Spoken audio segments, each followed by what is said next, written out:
Bu maqom o'zi xalqimizni boyligi hisoblanadi, madaniy boyligi.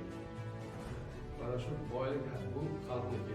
Buni kelajak avlodga chiroyli qilib yetkazishda mana shu yerda turgan, o'qigan mana shu sizlik ustozlar, hamkasb do'stlar va bugungi kunda mana shu jamoaga rahbar bo'lib turgan ukamiz, shogirdimiz Bobomurod deb ukalarimizning zimmasiga tushadi. Bu yo'lda sizlarga hech qachon charchamasliklaringizni, avvalambor Alloh taolo o'zi sizlarga kuch-quvvat berishligini, hamisha sizlarni ilhomlantirib turishligini men chin dildan Yaratgandan so'raman. Endi bu maqom markazi ochilgandan keyin mana respublikamizning barcha hududlarida mana shu maqom markazini bo'limlari ochildi. Bizda ham bor,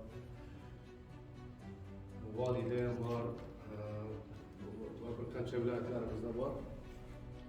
Juda bir ajoyib ishlar bo'layapti, xayrli ishlar bo'layapti. Shu bilan birga mana ko'p turibman, sizlar ham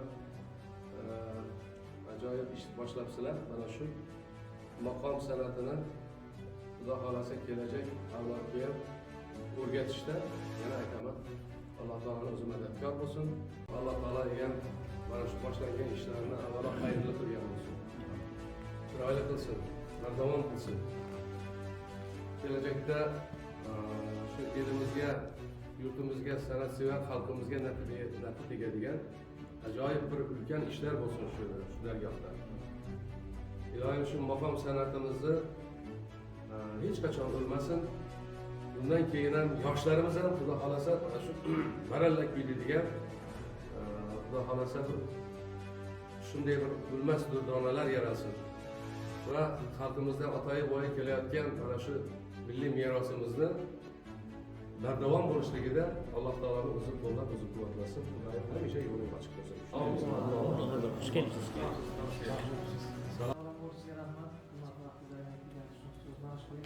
ijobat bo'lsin. Shu yaqindagina mana bir 2 kun bo'ldi, bu davlat assotsiatsiyasidan hammasi o'tdi, bular xotira qo'yishimiz. Tabriklaymiz. Iloyim bardavom bo'lsin. Yaxshi muzika yo'ldamiz, yaxshi xonandalarimiz bu yerda shakllangan ekan. Ustoz mana ular bilan birgalikda tinglanib, Xudo xolasa eshitib boshladik. Ajoyib, juda ajoyib. Hozir Alihamlarni eshitib juda maza qildim. To'g'risi. Xorazm maqomlari, ular asosan ushash maqomlardan ustoz bilan birgalikda Xorazm maqomlaridan asarlar tayyorlaymiz Xudo xolasa. Ustoz, avvalambor sizga rahmat.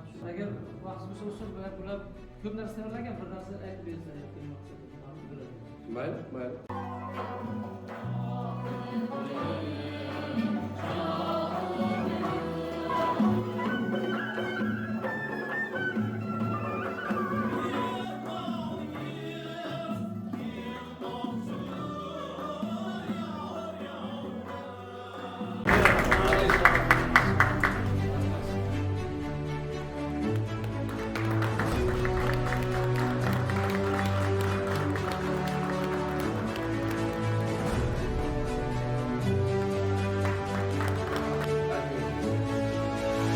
Salomatlik bo'lsin. Mana shu san'atimizga, san'atimizga umr, sog'lig'ingiz, maqsadi qalbimizga Allohning fayzi barakati bersin.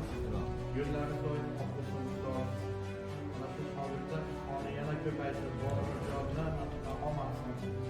Sizni ijodingizda yaxshi bo'lishini doim tarafdorman.